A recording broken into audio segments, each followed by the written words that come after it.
আপনার বাসা কি কানে নে? এই যে রাস্তাটার অবস্থাটা কিরকম? দেখতে আছে না ঠিক আইতে সময় ও সাইডে সাইডে যাই টাকা দিবে আপনি তো টুকটুক চালান না, টুকটুক নিয়ে বাইরেছেন। এই যে রাজবাড়ি পেট্রোল পাম্প থেকে একদম ব্রিজ অব্দি রাস্তা খারাপ, কি কইবেন সে ব্যাপার নিয়ে? রাস্তাঘাটের অবস্থা কি কষ্ট আপনারা তো টুকটুক চালান সব সময়, কিরকম অসুবিধা হয়? অসুবিধা হয় না এই যে খাইছি তো মানুষ পড়ারও ডর আছে কতটুকু সাবধানে কন্ট্রোল করে চালাইতে লাগে। আপনারা কি চান, রাস্তাঘাটটা ঠিক হইতো না? ঠিকই তো। ঠিক আছে, আপনার নাম দাদা? আমার নাম রতীন্দ্র মাল। ঠিক আছে।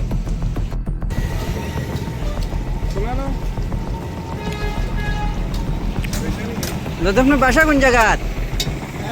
বাসা কোন জায়গাত? এই যে রাস্তাটা কি কইবেন রাস্তা লইয়া, এই যে রাস্তাটার অবস্থাটা লইয়া? রাস্তা তো ঠিক নাই তো টুকটুক চালাইতে প্রচুর অসুবিধা হয় না? মানে মানে কতদিন ধরে যাবত নষ্ট? ধরো না মাঝখানি এর উপরে কি চাই না আপনারা?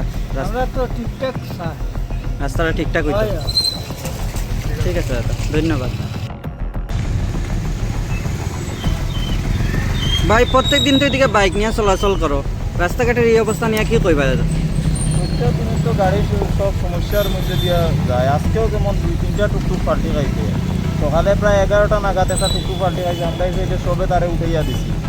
আর এ যখন পাল্টি খাইয়া পড়ছে লগালগ একটা ট্রাক আইছে, যদি বাইচান্স এটার মধ্যে লাগতো তাহলে তো বড় দুর্ঘটনা হইতে পারলো না। কি চাও যারা তোমরা? যাত্রী আছিল এই টুকটুকের মধ্যে তারা হাত পায়ে ঢুকু হয়েছে। এমনি কি চাও তোমরা এখন? চাই কি তা রাস্তাটা যত শীঘ্র সম্ভব এটা ঠিক হয়ে যেত। আপনার বাসা কই? আমার বাসা কালাছড়া। নাম কি আপনার? জয়দীপ দেব। ঠিক আছে দাদা, ধন্যবাদ।